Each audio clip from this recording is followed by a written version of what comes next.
Welcome to the Cookbook, where we invite guests on to share the ingredients of what has helped make them the successes that they are. All of it, the good, the not so good. You're not going to find anything half-baked here. And our kitchen gets messy sometimes. That's when the fun starts. So come on and join us.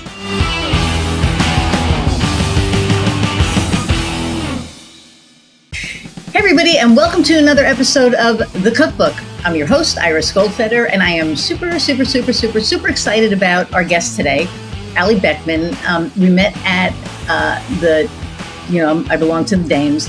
We have a conference in October called the Funference, and we met at the Funference, but we met again afterwards, and we just clicked, and we have continued clicking, and we are each other's spirits, sister in woo. So I am going to read her bio and bring her on. She's amazing, and you're going to love her as much as I do. Okay, so Allie Beckmann, RFA registered, is the founder of Beckman Financial, where mission-driven individuals and business owners are empowered to use money as a tool to turn their dreams into reality, one that reflects their values and vision for impact. As a comprehensive, flat-fee financial planner and behavioral coach, Allie partners with visionaries, creatives, and service-based entrepreneurs to bring order to their finances and guide them on an efficient path to financial security and wealth building.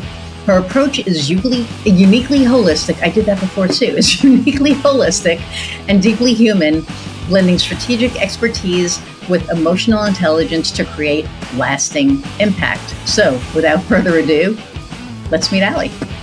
Hey. Hi. I can't say uniquely for whatever. It's like there are certain words that, before we got here, I was recording a commercial for my not-for-profit for our fundraiser coming up. And I was trying to say gas stove creative boutique, and it kept coming out boutique. and it was like, we're listening back to it, and it's like, and gas stove creative boutique. And I'm like, why the fuck can I say boutique? It was like, what is going on? So it came on with the unique. But how are you? I'm doing great. Thanks for having me. Oh my God, that's like such a no-brainer. I'm just like so excited because we, when we talked, the first time we talked like forever, and then the second time we talked forever, and you're just there's just so many, layers to you, and I adore you. I think you're phenomenal. So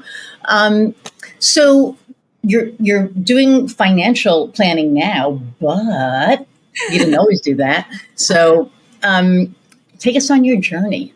Yeah. Yeah, I know. I'm like, where do we begin? I love it though. I mean, it's just so cool.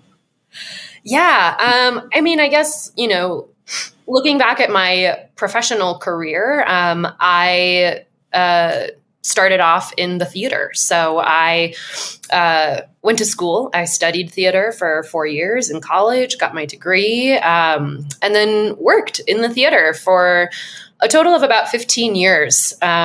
And I primarily was an actor and a director, doing plays, musicals, and everything in between. A 15-year theatrical career spans a lot of time and stuff. And I really, I'd say the first half of that career was more traditional entertainment, doing shows, regional shows, tours, again, just kind of straightforward entertainment. And then about halfway through my career, I started turning more towards experiential and immersive art. I really have always been passionate as an artist about creating spaces where the audience has more agency to co-create and engage. So I got more interested in immersive art, experiential art, just creating those spaces where everyone can have their own experience. And then that led me into doing something called participatory theater. Sometimes it's called also applied theater. And inside of that, I was doing work called Theater of the Oppressed, which is a very robust system with a lot of branches to it that takes the theater out of the theater and has different exercises and tactics and techniques and all sorts of things to work within an oppressed community, and again, empower them from within to identify problems and solutions. So I did that work for a while, and it was really, really meaningful and like totally the work of my soul. And And then about the last 6 years of my theater career, I became a yoga teacher. That's been a really big part of my life. Next year will be my 15th year in a dedicated practice. Wow. And so I started teaching in 2016, about 6 years into my practice. And I moved to Colorado shortly after getting my teaching certificate and started teaching a lot. Where were you before Colorado? I was in New York City. How come I didn't know that? Okay, go ahead. I knew I everything. moved around a lot. In the theater, kind of, I was relatively nomadic, and then I ended up on the East Coast. I've spent time in upstate New York with a theater company, and then I eventually moved out to the city for Where upstate as well. I lived in Auburn. Oh, okay. Oh, that's upstate. Okay. Totally. Yeah. Finger Lakes. Yeah. Yep. So I love it out there. But I started teaching yoga, and then all of a sudden that became as full-time as it could be. So I did that. And then I started my first official business in the health and wellness space, where I was doing corporate health and wellness trainings and really trying to break down the barriers of yoga, meditation, mindfulness, and just holistic health. So I was basically teaching people how to do yoga in their chairs, kind of removing that barrier of like, oh, I got to change clothes, and then I got to go drive to a studio, and then it's a 60-minute class, and then I got to go home, and blah, blah, blah. Just trying to teach people more awareness of the tools that they're walking around with in their bodies. Here's how your spine works, and here's how it moves, and here's how your breath works. Here's how mindfulness works. You did that remotely? I did do it remotely. I wasn't doing it remotely up front, but then COVID happened. And so I did switch to virtual trainings. I did more kind of team trainings, where I would teach people like, here's how your nervous system works. And here's why breathing has a real impact on regulating your central nervous system, and just like what the stress response is. And again, just kind of teaching people how their bodies work, because there's so much power within our bodies and our minds and our breath that so many people don't know how to access. So I've always been an educator, but I'm too non-traditional to be in a classroom every day. And so I'm all about, whether it's been in theater, whether it's been in yoga, and now in finance, all about just breaking down those barriers to education, making it more accessible, and using education as an empowering tool, right? Just teaching people how to take things into their own hands and take ownership and agency over their life, whether it's, through creative expression, holistic health, or like I said, now finance. And so COVID really was the catalyst for me to reevaluate my own life. COVID happened, all of my industries were impacted pretty seriously. Sure. Yep. Even, my fallbacks of like the restaurant industry, right? Like gone. So it was a moment in time that created a lot of stress on top of a lot of stress that I was already housing in my body that I was just really good at pretending wasn't there. And I basically hit a wall during COVID. I had a full-blown panic attack, which is, I can count on one hand, like the amount of panic attacks I've had in my life. It's not a normal occurrence for me. And I basically was able to see metacognitively, like my executive functioning go dark. I was like, wow, I'm like losing my ability to think straight. And I'm like watching it happen. I'm losing access to my creativity. I'm losing access to my organizational skills, which are like my biggest strengths. And so it was just a real awakening. And so I'm a big fan of, root cause analysis. And so I did some work to try and get to the root of like, okay, what's the root of the stress and the problems you're facing? And for me, it came down to a lack of financial stability. I've never cared about making money. And as a creative, I kind of opted out of making money, unfortunately. I accepted those stories that have been fed to so many creative professionals that like, you're not in it for the money and you're never going to make any money. So, and if you do make money, you're selling out. Like that, those stories, wow. No one explicitly said them to me, I had adopted. And what's crazy is that I've talked to so many other creatives since making this career change. And like so many of us all have these same stories that we've adopted. Mm-hmm. So anyway, I realized like by not prioritizing my own financial stability, that was the root of like most of the stress in my life. So I'm like, okay, we got to prioritize that. You gotta care about it, which is crazy because it's not that I was always very connected to my money. I was just never driven to make a lot of it. Right. And I never had an education of what to even do with it if I had extra. So, I basically set out to try and find a new career in the middle of 2020 and wanted to just prioritize like finding a job that would pay me, that would be consistent, and start solving that problem. So like in service of my creative goals, because I also have some pretty big, ambitious creative goals. And I'm like, they're going to need some money in order to make those happen. So, yes, sure. It was kind of like, how do we solve this problem so that you can keep creating? And it was terrible. I had a really hard time finding a job at that time. My background is weird and hard to like flatten on a piece of paper. And eventually through my network, someone reached out and said, hey, I've always thought you'd be really good at what I do, and I think you should talk to someone. And he was a New York Life agent and had worked at New York Life for like 15 years. And I laughed in his face just because I had always lived a very countercultural life, very non-traditional. And I'm like, man, that seems like the opposite of anything I've ever done. And I don't know, but I had no other options. And I'm always down to have a conversation. So I did. And that conversation was enough to make me curious to have a second conversation. And then became, 6 weeks of due diligence of exploring this opportunity. I was getting recruited by New York Life and Northwestern Mutual, like heavily. And I'm like, I don't even know if I want to do this. But at the end of the day, when I really evaluated the opportunity, I saw a lot of alignment between my core and this next phase being, one, being someone who's driven by mission and driven by impact. I saw a lot of opportunity to make an impact in people's lives. I mean, dealing with people's money is deeply impactful. Yeah. I saw an opportunity to stay an educator and learn my own education. Because again, I had no financial education. And so I'm like, well, I will learn a lot of the things that I also need to know and be able to continue teaching others. Being a business owner is important to me. Having autonomy, I saw an opportunity for that to continue to like be in control of my life.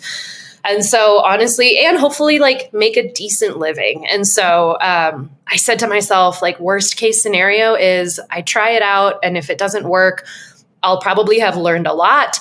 And then I'll go do something else like I always do. And, now 4 years later, almost to the date, it's going really well. And it's very aligned, like I said, with kind of my core mission and life, but also it's come full circle in a way that I would have never expected, being that, I now really love working with my community, working with creatives, working with entrepreneurs, working with people who identify as a misfit. I've always been a misfit. And, there's a lot of people. Why we get along so well. I know. There's a lot of, the financial industry can come off really exclusive and like, you don't belong here. Right. And that's how I felt. Like, again, I opted out of being like, I never even considered seeking advice because it just didn't feel like that was for me. Right. And now I'm in this space and I'm just, I don't know. Can we swear on this podcast? Have you met me? Okay. Basically, I'm like, fuck that. And there's Michelle, so you're welcome. Like as a social justice mission-driven person, I'm like, man, there's a lot of room in this industry for me to bring that passion and experience and drive to create more equitable social systems and access inside of the financial industry, serve people who feel excluded, make things more accessible, break down barriers to education. So I'm like, wow, I could have never predicted the alignment, but I feel so fortunate for that initial connection and for someone who saw that, opportunity within me. And I'm grateful I took a very big risk to do it. And yeah, glad it's working out. And that being said, it probably won't be the last thing I do. So no, but I really believe that we're where we're supposed to be. Yeah. Say that 3 times fast. I truly believe that because, yeah, I look at like my past lives, right? Like, all the things that I've done. And when I say past lives, I mean in this life. I'm not getting, yes. I'm explaining to the audience so they're like, oh, she's talking past life. No, I mean like all my past lives in this life, because I've lived so many freaking lives in this life alone that it's like insane, right? So, and I look at what I'm doing now, all the things that I'm doing now. So my business, the podcast, the not-for-profit that I run, with my friend, and like all of these other things that I do and that I get to do. And it's like so cool, right? It's like, I get to run this marketing agency where it's basically, playing Jenga or Tetris and like putting all the, pieces together. And I get to do all this like really cool stuff. And, when anybody that I have on the show, it's like, we're where we're supposed to be. You're where you're supposed to be right now.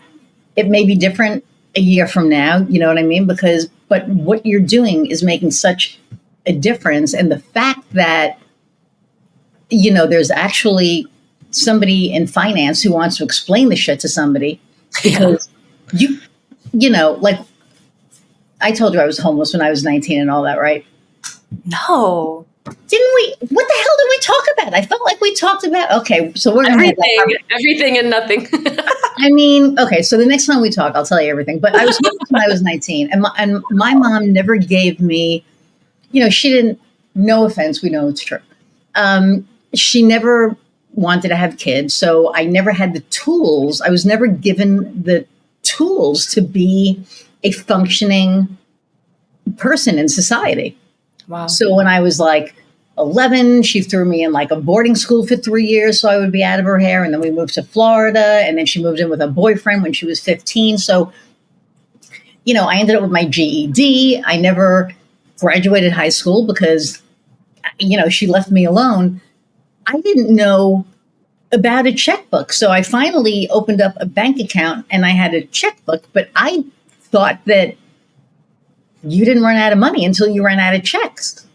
Oh, wow. I mean, I wasn't taught the basic shit, right? So, I was writing all these checks, and then finally it's like, your check is bouncing. I'm like, what do you mean? And, so my aunt was, called down to this liquor store where we lived. And, he said, she's like bouncing checks, and because she doesn't understand that when the money's gone, it's not when the checks are gone, it's when the money's gone. And my aunt was like, oh my God. So to be somebody, first off, to the fact that I'm where I am now is like a miracle, right? So that alone, but the fact that I wasn't even given those tools to know that this is what an account is, and this is when you write a check. And oh my God, when the ATM cards came out, I was better by then. I kind of knew, but I remember it was like, oh my God, I think it was like 1984 or 85. There was like a glitch in the system, and the ATMs were spitting out money. So if you went to take out $100, it was giving you like $1,000. And so people were like, woohoo. And I'm the only, one of the only honest people who were like, well, shit, this isn't what I took out. And I think it was like European American Bank, if I remember right. And I remember walking back into the bank with the money. And I was like, because I was at the ATM, I took out 100 and it gave me like way more. I was worried I was going to overdraw my account, right? Because it gave me all this money. Yeah. That wasn't happening. So I went into the teller and I was like, hey, I went to take out 100 and they gave me this. And the guy looked at me and he's looking in my account and he goes, it just shows $100. I'm like, yeah, I know, but they gave me this. And he was like, I mean, I can't, he goes, I can't take it from you because then it will make my drawer go over. So I was like, well, fuck. Okay, thank you. So You tried. I tried, right? It was like hilarious, but it was happening all over. So like all these people, so I have no idea like how much money they lost that day and how much people. And then I think it was like a couple of weeks later, they were like, if you receive this much money, and it was like, nope, sorry. I mean, I tried, and I went into the bank and I was like, I tried giving them back the money. He didn't want to give it back to me. It's gone. Like it, it's not here anymore. So, but the fact that I really wonder how many people are walking around and have no idea about savings, about IRAs. Like my wife is my retirement. Yeah, I mean, she is. And then I have enough life insurance that, don't get any ideas, but I have, enough life insurance that when I go, she's well taken care of. But also I'm trying to grow gas stove to the point that I get it to, mid 7 figures or whatever. And then I can sell it and then she's, happy. And that's my goal. So, but if you would have told the 19-year-old who was writing, checks that. Well, and again, part of the problem is how many people are walking around not knowing things. The majority, but there's some sort of, again, this like pervasive silent culture where everyone feels like they should know what to do and what things are called and all the jargon. Everyone feels like they're supposed to know, but no one ever gets taught this stuff. I mean, such a slim percentage get a financial education from their family, regardless of economic status. It's a very few. And, more and more, I will say, they're starting to put more effort into personal finance in education. But there's so much shame people carry around their money because, again, they just like feel like they're supposed to know all this stuff. They feel like they're supposed to be further ahead. I mean, I felt that way too. But no one feels safe to ask. Yeah. And a lot of the industry hasn't always made it welcoming too. There's a lot of, there's been and are bad actors in this industry. There's people taking advantage of people. Not everybody, of course. There's like plenty of awesome financial advisors out there, but this industry has a rap for a reason. There's not always like lawyers, right? Practice. I mean, same thing. Yeah. And so it just turns people off from it. And then, they get to their later years and realize they've never taken a look at their finances. They have no idea how they're set up for retirement. And at that point, you have way less time on your side, which really makes everything a lot harder. So and scarier. I mean, it's scary. Yeah. Well, and way just more pressure. And so I studied trauma-informed care in 2016 and have been a facilitator in that practice since then, both in yoga and on the theater side. And it's so ingrained in my operating at this point that, I would say my practice is really informed by trauma-informed care. And the whole core of that practice is creating a safe space, because if people don't feel safe, they can't learn. They can't explore new things. They can't take risks. They can't, try a new choice. Like safety is the foundation of empowering people to take choice and make choice and learn. And so knowing that there's like such tough energy already in the financial industry, it's exciting for me to be able to like bring my past lives from this life into this industry and be like, wait a minute, there's so many things wrong. And a lot of my skills from my past lives can be they inform just creating a different experience for people so that they don't dread their money. They don't dread their conversations with me. It's empowering. It's exciting. It's maybe we have fun even, there's just a lot of opportunity, I think, in the industry to be more inclusive, to democratize the access to everything. And it doesn't always have to come down to the financial strategies you're employing. It's how are you talking to your clients? How are you inviting them into your practice? How are you engaging with them over time? What is your process? What is the client experience? That's where so much meaning and impact can happen. Because again, I do a lot of work on the emotional side of money and the tactical side of money, because in my opinion, if I'm not addressing my client's behavioral and emotional relationship with money, how am I supposed to support them in implementing the plan I'm giving them? I don't want to just give them a plan and say, here you go, good luck with it. No, I show up I'm just as much a financial coach as I am a financial planner, where I want to get to know their personality, their ins and outs, so that I can take that into consideration when I'm, creating their implementation plan. How are we going to get this done? How, letting that part of the process be really unique to the client, supporting them in the best way that they need. So again, that they just feel safe. That's the foundation of it. And it doesn't matter, your financial situation. I see this with people who don't have a lot of money, and I see this with people who do have a lot of money. The shame doesn't discriminate. It's I hear you, speaking, and for me, it's the same with my clients. It's the client experience, right? It's how do you make them feel? Yeah. And,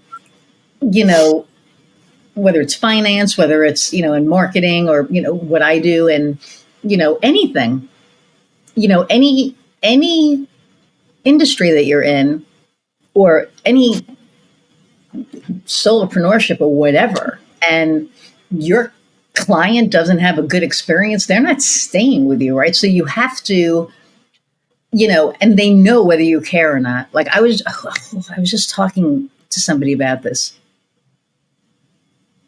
It doesn't matter. I was just talking to somebody about this, and we were talking about how people can tell whether your caring is true or performative.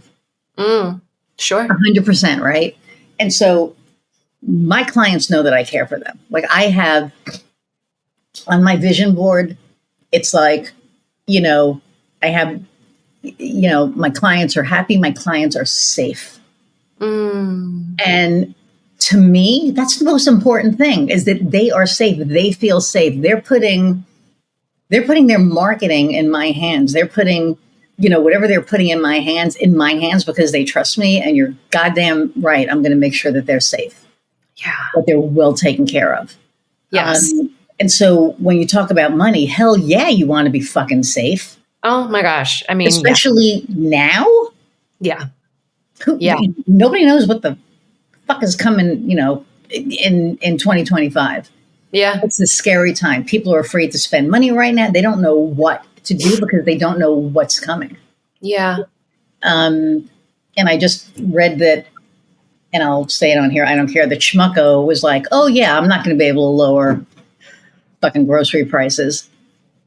Well, no shit. Yeah. And now I have people, coming to me well, that's not what he said. And I was this is on you. I've been telling you for 2 years. This is on you. Fun fact, seeing prices go down is a really bad indicator for the economy. People think that they want to see prices go down, but that's a good point. Overall, we actually don't want to see that. So, teaching moment, inflation is actually, it's not the price, it's not the increase of prices, it's the rate at which prices increase. That's what that percentage is measuring. How fast are prices increasing? It's not the actual increase themselves. So when we're trying to get inflation down to a 2%, we're slowing the pace of inflation. So that's teaching moment number one. Teaching moment number two is what we want is to stabilize the rate at which prices are going up, which means we don't see eggs jump from $2 to $8 overnight, right? That just kills me. I'm sorry. I mean, rather, we're seeing a slow and steady pace of like right. prices rise over time. That's normal and expected sign of a healthy economy. If we start seeing price, so like when people want inflation to be taken care of, again, they think that that means prices are going to go back down to where they were. That's not going to happen. I'm sorry to say, you guys, but like those days are gone. We're not going to go back down. A few like oil, right? That's a thing that can go down. But for the most part, prices won't go back down. Really, we just want them to stabilize and not keep getting higher so fast. So it's changing kind of the expectation of what we're looking for to judge the economy. And like I said, when prices start going down, that's quite a bad economic indicator, which is something we don't really want to see. So, Fun fact. Okay, cool. And for those of you who are... Everyone's like, please stop talking about this now. No, I think this is important stuff because, I mean, I want to know. Yeah. But just for people who are watching and seeing me eat things, I'm like eating. So if you're listening, I'm eating mini M&Ms, and I'm like one at a time because right before this, I had to have blood taken. And rather than stick a giant Raffaello on my face and, be chewing on that, I'm slowly eating because I know people that are watching are like, what the fuck is she doing? So I'm eating mini M&Ms. And you asked if you could curse on this. So that to me is so interesting because people look at, like gas, right? Yeah. So gas is going to go down. We know already gas is going to go down because, right. It's going to go down. But when we look at, if we get political, we look at Biden, he was using all American oil. Yeah. And that's why, the price wasn't down. Now we're going to be using, Schmucko's Buddy's oil. Sorry, I can't even say his name. That's okay. And so, the price is going to go down because, he's, whatever. So, but, somebody was like, well, it costs so much more for me to feed my family. And I don't feel that because it's Heather and myself and our dogs. So, and our dogs are spoiled. So they get the best food that money can buy. It is what it is, right? Yeah. They just do. I'm a former chef. Oh. So, I'm bougie. So we eat well. Like she'd be happy eating cereal for dinner. And I'm like, no, we're not, we're not doing that. But I don't feel it as much. I feel it like if we do an Instacart or we have a thing here called, Payless. So, you do the grocery delivery. That's when I feel it because then I'm giving them, I don't give less than a 20% tip, which makes her cry. Sure. But if our grocery bill is like $150, now I'm giving like I'm adding $35 onto my, and they love me. When they see my phone number come in, they're like, hot dog, let's, like they fight over who the hell's going to deliver to us. But, so that's when I feel it. But I can see where a family of four, right, who's going to have to feed their kid. They're not going to be eating bougie like we are. So I'm sure they're, saving something. But, they still have to get all the things. Yeah. So, so I don't know, but I think that's so important to know what inflation is as opposed to what people think inflation is. Yeah. Something that's been fascinating this year to observe is the market and the economy have been historically good in 2024. The stock market has had one of its best overall years. It's had some of its best overall days. The economy, GDP growth has blown predictions out of the water. I mean, from all of these angles, the economy has been really strong this year. And everybody's telling me that consumer sentiment has been the lowest. Like it's been so low. Consumer sentiment is just now picking up. And, we're recording this before it's going to come out. So who knows where it'll be in a couple months. But consumer sentiment has been so low, which has been fascinating because I'm like, it's interesting because all of these other indicators are really quite positive. And that to me is just an interesting point, right? It's like, what is informing that disconnect? And I don't really know. I mean, I think some of it is like where we're getting our information from, and it's not all trustworthy or factual, or it's too myopic in its perspective, and it's only focusing on one factor or anecdotes, because of course I want to be mindful, like there's people who have been struggling to find jobs, there are still people like, I want to acknowledge the struggle is real and it's felt. And I also want to encourage people to like fact check their sources or reach out to, people who are in this line of work for a living who can give them more information, just because it's just been an interesting, I don't really have anything other to say than it's just been interesting to observe. And it makes me continue to come back to like education. We just need more education. People don't know. You need proper education. Yeah, they don't know what they're looking for. They don't know what things actually mean. They don't know how it relates to them. And I don't blame them. Like, again, where are we even supposed to get this information? And it's exhausting. Like, who actually wants to go? I mean, right? Like, it takes a particular person to go like seek out financial education. I get it. But this is where I see so much opportunity to just, again, create more accessible channels for education where people can get reliable information, help them learn, and help them just strengthen their own internal guidance system of like what they're paying attention to, what it means for them. So, yeah. So, we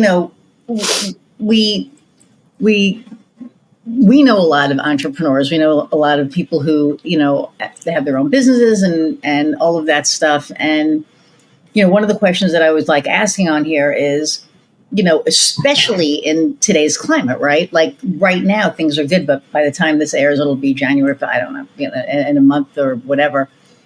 Like what advice would you have for somebody who's thinking about becoming an entrepreneur? Oh my gosh. What a good question. I like spilled tea into my nose. Sorry. Okay, I'm still eating M&Ms so that I don't pass out. So we're a great team right now today. We're great. We're on the top of the world. I think my color's coming back though. So yes, I think the first piece of advice I would give someone who's considering being an entrepreneur is like, how much do you want it?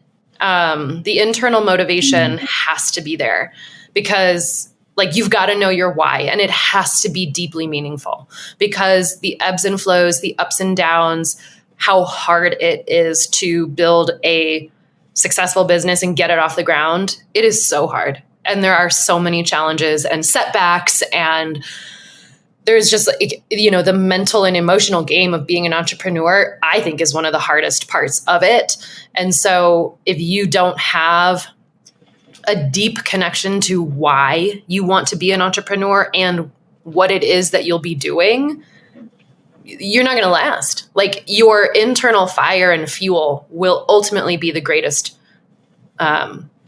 sustainable factor in that long-term success. So I think you really got to check in with like how bad you want it and like why,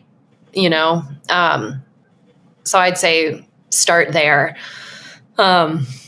And then secondly, like being a financial advisor, like I have to talk about, setting yourself up, like ideally you have a savings cushion. Ideally you can support yourself a little bit in the beginning. That hasn't always been the case for me. Adds a lot of stress. It adds a lot of stress. So ideally you have some sort of support, either your own savings. Ideally, you're not tapping into your retirement accounts for that. But it's like cash savings, emergency savings, or easily liquidated savings, like I said, that aren't retirement accounts. Or a partner that's able to also support you or buffer some of it. Prudent advice is like have a year's worth of living expenses saved up to help yourself get through that first year, because it will take time. And then I guess too, what comes to mind is, I don't know. I know there's advice where it's like, just do it, just start, just start. And I think, yes. And, I did that with my first business. I started before I really knew what it was that I wanted to do. I was just so ready to like do it. And I think there's a lot of wisdom in getting your shit together and like having a plan, at least some semblance of a plan, before you really start hitting the ground running. There's no shame in like keeping your day job while you build your business plan, while you start getting those initial structures set up until you're ready to take the full leap. There's something so real about creating structures of safety when you are taking a creative risk. And I would call entrepreneurship a creative risk. Right. And so it's like, because when you don't have that safety, there's just so much constriction and fear. And when you're operating from a place of fear, again, your higher functioning goes dark. You can't access it. So then you're not making decisions from your best place of judgment and wisdom.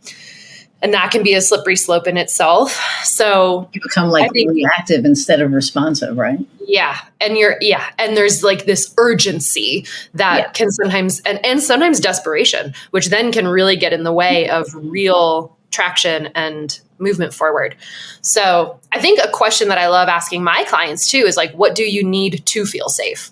Like that is such a spectrum for all of us. Some of it, know what that number is financially for you. Like how much cash in the bank will make you feel safe that you could just like easily get tomorrow. What's that number? But also like what other structures do you need to make you feel safe? Is it an accountability person? Is it having a really intentional conversation with your partner to be like, yo, this is what I'm thinking about doing. And this is what I think I'm going to need from you. And then getting like a consent on that, how, like, who do you need in your life? Community when you're starting off as an entrepreneur, or even when you're not, just anytime as an entrepreneur, like who you have around you is so important. So just evaluating like, what do you need to feel safe? I think could go a long way so that again, you can like get ahead of it, be proactive rather than reactive. Yeah. As best you can, of course, Right. I mean, it's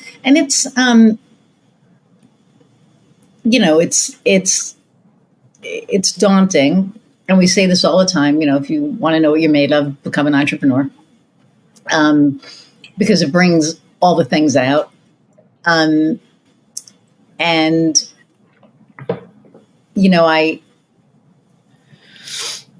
I see so many people now that,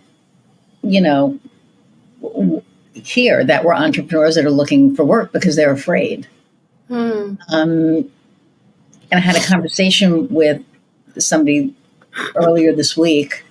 Today's Wednesday, so Monday. And,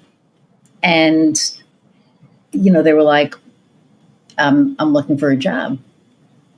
And I said, are you looking for a full-time job or a part-time? They were like, no, full-time. And I went, oh, so you're like getting rid of your business? And they're like, well, I guess I'll make that my side hustle. And that kind of, made me go, well, shit, because like, I'm very transparent. I've had a couple of lean months and I haven't had lean months in 2 years. But people are, afraid to spend, or now it's the end of the year and they've done all their spending. So now they want to start in January, which is great. It's a couple of weeks away, which is nuts. Like I can't wrap my brain around that, but it is what it is. And it's like, it's just so different because I look at it and I remember when I first started this thing, over 10 years ago. And when we first started, when it was a bad month, it was a bad month. It was just like there was like nothing coming in. Now, I have my, monthly stuff coming in, but, more, the more that, usually comes in consistently, like the new client, the 2 new clients, whatever, hasn't happened in the past couple of months. I've gotten 2 new clients in the past 3 months. And usually it's like 1 to 2 new clients a month. And so that's been a little weird. And I spoke to one person who was going to become a client, but they're Mexican. And they're like, I don't even know if I'm going to be here next year. Oh my How God. fucked up is that? Wow. Like, and I was like, holy crap, you're not wrong. Wow. And for people to have to worry about that, that totally just completely blew my mind. And and they're naturalized. But as we know, the little Nazi, his little buddy who's a Nazi is like, well, I'm going to, even denaturalize people. And it's like, how the hell can you do that? Right. So there's so much uncertainty. And by the time this thing airs, Project 2025 could already well be, like, who the hell knows? Like, we have no idea what's going on. But when she said that, I just like looked at her and I was like, can I hug you? Because I don't even know what else to say at this point. And she was like, yeah, and I did. And I was just like, I remember driving home just gobsmacked. And I think, it takes a lot to get me speechless, right? I was just like completely, oh my God. And, when I look at, the population here in Lafayette, there are a lot of Mexican business owners that want to grow their businesses, but now they don't even know if they're going to be here. Like what yeah. So that kind of, well, it shook me, number one, but number two, it kind of helped me put things into perspective of, why things are slowing for me. It makes sense. Yeah. And what people are dealing with. Yeah. Oh my God. And I'm a game-owned business, so who the hell knows, like we may have to move to a blue state. I have no idea because I am in like Indiana and that shit is red and our people coming in are like worse than Palpatine. So, it's kind of crazy. I think, I deal with risk all the time, right? Like that's an essential element of my job is balancing risk and reward, evaluating risk, mitigating risk, taking calculated risk, the trade-off, So something that I always, in all of my meetings, we always have time to talk about like what's on your mind, what's concerning you, what kind of risks are you concerned about, or just in general, what are you concerned about? But the first question I always ask is like, what's within our control? Because right. a lot of things that are giving us fear, a lot of times there's a lot that we can't even do about it, So I think bringing that focus back to oneself of like, what can I control in this? Again, can just shift us from that fear-based powerlessness stance to feeling empowered, right? Like taking control of my own life. What can I do? Well, I can make sure like my foundation doesn't have any cracks in it, whatever that means for you, right? Savings, debt management, liquidity, access to cash, like basic stuff when it comes to like money stuff, at least. So I think just always shifting back to, start with your own gas mask. What can you control? Start there. And then even just like taking those small steps on things that you do have control over can totally change the energy of it all, and then that like, it just, again, it shifts us from that fear-based thinking to empowered thinking where it's like, but I am still in control of certain things. Even if, on certain days, the only thing you can control is your breath. But you know what? You can always control your breath. You can control how you feel. You can control how you react. Our emotional responses are choices. So there's always something that we can come back to, no matter how small, but it still can make that like lasting ripple impact to just shift us out of that mindset, to get us thinking productively, solution-oriented thinking, rather than powerless, I feel like we're in like this increasing blame culture right now. Everyone just wants someone else to blame, which like, I get it. It's fine. And not always the most productive energy, because again, it puts you in a seat of powerlessness where it's like, well, how is that actually helping you? So it's like bringing it back to oneself. I think in those moments where we feel powerless, which is a totally valid feeling. I don't want to, it's valid. There's uncertainty all around us, but that's also always going to be true. So yes, it's like, what can we control? What can we do? And then taking it even a step further, like what I do with my clients, where it's like, well, what are your concerns? What are your risks? And how do we start being then specific to put like protection against those risks? Mm-hmm. How do we get ahead of it so that this is like my job, essentially, if the worst case happens, you're still going to be okay. Ideally, we're setting you up for that so that you don't have to worry about the worst case happening. Because even if it does, we've got a plan, you know? That's, And I think now more than ever is when people like need your services, right? They need that, partner that will help them be reassured and will be able to guide them and get them to that comfort level that they seek because everything is uncertain. So, so when, God, I have like a million questions, but when, like, what advice would you have for somebody who's like, they've been doing this a while and they've made X amount of money and, they've put some money away, but like you were talking earlier, like not everybody knows like the right thing, to do. And I don't want you to give, the cow away with the milk. So, but, like because of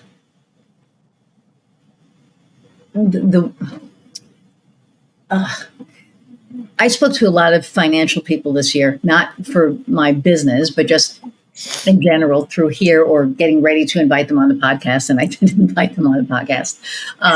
Well, just because of, they were those people that you said, were talking about fear.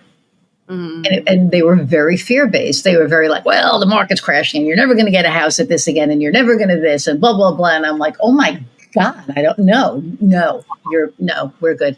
And most of them, by the way, were guys. I'm just going to throw that out there. Not surprised. I mean, only 20% of advisors are women. So it's, I remember I spoke to one guy and I said, yeah, my wife got an offer to move to another state, but it was a lateral move. And, I think we paid like 3% for, interest on our house. And at the time it was like 7 and 8. And I'm like, we would have to get half of our, like we wouldn't be able to do it. And so we didn't do it. But, I was talking to this guy and he's like, oh, you better plan on living there for like forever. And I went, what are you talking about? He goes, well, the market's never coming down and you're never gonna. And I went, I don't know that. I mean, it's already coming down. I know it's not going to come down, 5% in a year. If it does, we're kind of screwed. That means there's a huge, and that I already knew without even you saying that. That's like, right. But if in 5 years it comes down 3% or 2%, you know what I mean? Like, we don't know what's going to happen with the Fed and all that stuff. So, right. But I was like, that is like so totally negative to say like, we will never leave here. It was like, and I'm happy where we are. I have like my woods. We have a very nice house. Pups are comfortable. We have a fireplace. That's all I care about. So, but, certain financial people are very fear-based. Like they want to scare the crap out of you. And it's like, so it's like, so why would I want to work with you? Not you, but him. I was like, why in God's name would I want to work with you if you're sitting here scaring the shit out of me? Yeah.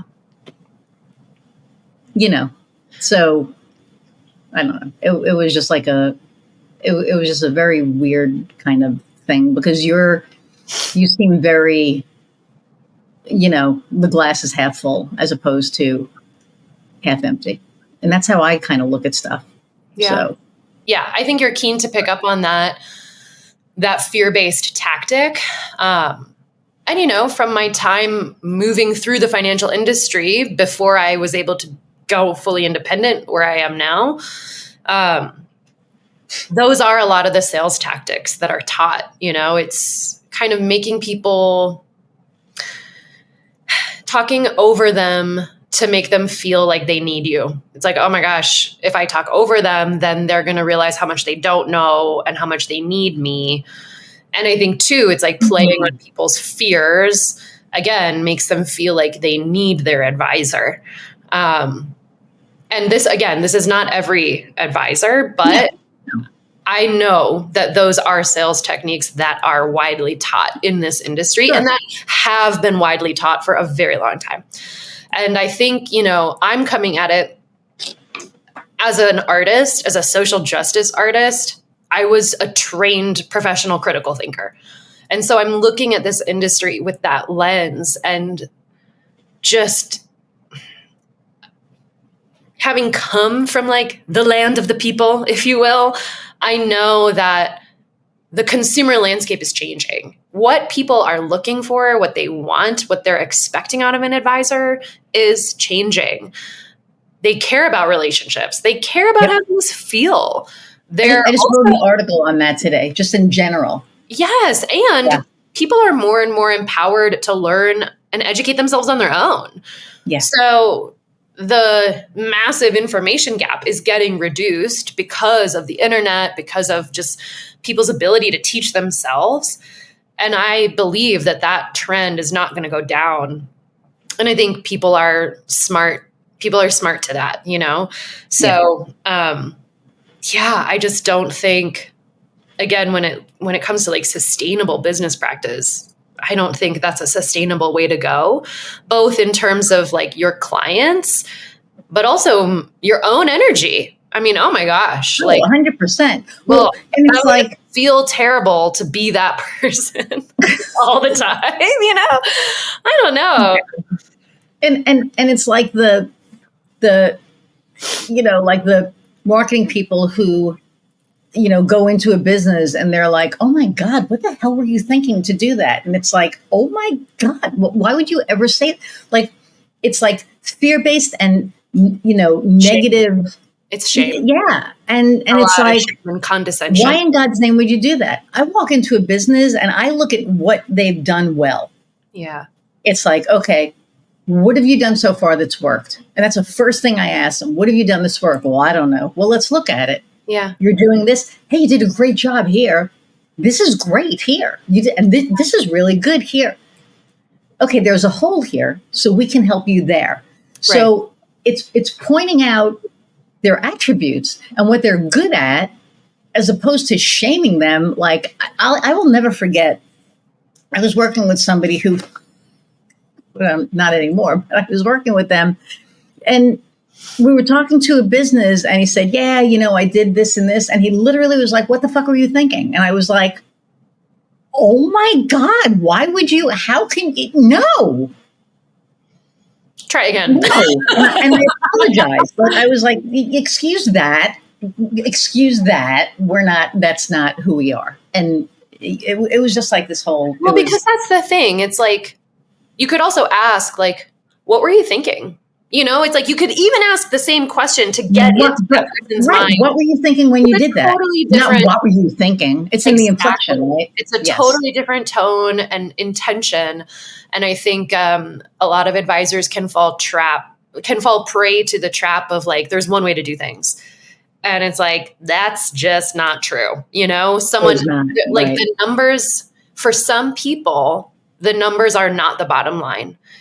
Some people, their emotional values outweigh the numbers sometimes in certain situations. And there's validity to that. If I see it as my job to help people weigh their options, where it's like, let's just objectively look at your choices and weigh out the pros and cons so that you can have all the information you need to make the decision that's going to align with your values, your goals, your lifestyle the best. And that might look differently than that person's choice or plan. But this is why I'm such a big proponent of like aligning personal values with financial planning, because it has to make sense for you. Not everyone cares about the same things. And so your money, your plan, your financial plan, and what you're doing with your money is going to look differently based on those values, based on your goals, based on what you care about, as it should. And again, it's like you should be able to feel safe enough to talk to your advisor about that whole spectrum of what informs financial decision making, which, hello, emotions are a big part of that. Emotions are, I would argue, for most consumers, money is mostly emotional. That's why we have advisors, to be like, yes, and let's also look at some other data points and then bring them together and find whatever that best harmony is for you. Yeah. But there's so much shame-based. And I think, I think with every industry, there can be people who get maybe a little lazy. They aren't willing to kind of get creative in that approach to problem solving and analyzing. I always like to remind people, like in financial planning, there's no one way to do anything. Everything is a trade-off. Everything is a trade-off, right? And so just like knowing that up front, I think can reduce a lot of the stress and like analysis paralysis, where it's like, okay, the trade-off of looking at another house. It's like, great. Well, the trade-off is either we stay in our current house, keep that low mortgage, but maybe then we're giving up, moving to a different place that maybe we would prefer, but we're choosing this option. Or the trade-off is I'm moving and I'm giving up my really low interest rate, but we weren't. It was West Virginia. Right? It's like it would have been worse. So just great. And so, but it's for us, a hypothetical example. Yeah. It's just, I think sometimes people think, again, it's just like it's easy to feel like there's one right way to do it, and then if you don't do it that way, you're wrong. And that's just not the case. I mean, there's a million ways to find harmony. There's a million ways to adapt. There's a million ways to, create a plan and a structure for you. It should be, your financial plan should be as unique as you are, Yeah, no, 100%. Yeah. I can't believe we are over an hour. So thank you for taking the time out of your day. Thank you for having me. What a pleasure. Oh my God. Yeah. And we clearly have like way more to talk about, but, hang on, I'm going to say goodbye to oh, no, actually, the last question I ask everybody, is what lights your fire? Oh my gosh. How do I answer that question? However. What lights my fire? I'm trying to get to the root of my answer. Honestly, I think the core of my fire is my creativity. My creative practices, my creative goals, my creative process. That is so much a core of my reason for being. And so a lot of the things I do these days, because I've learned the hard way of what can threaten my creativity. Now a lot of the things that I do are in service of. And so when things get hard for me, it's coming back to that like most precious gem inside and like remembering that, everything comes back to serve that, because when I am in alignment and flow with my own creativity, my health and well-being is where it needs to be. And then that informs everything else. Like I think it's the core of my spirit and my well-being, which keeps me going doing all the other things. Cool. Well, thank you for being on. Hang on one second. I'm going to say goodbye and then I'll come back. Okay. Everybody, thank you for hanging out again for an hour plus. Season 4 is going to be no different than the other seasons, clearly, right? So I hope that you adore Allie as much as I do now. And you'll be able to contact her. Everything will be in the show notes.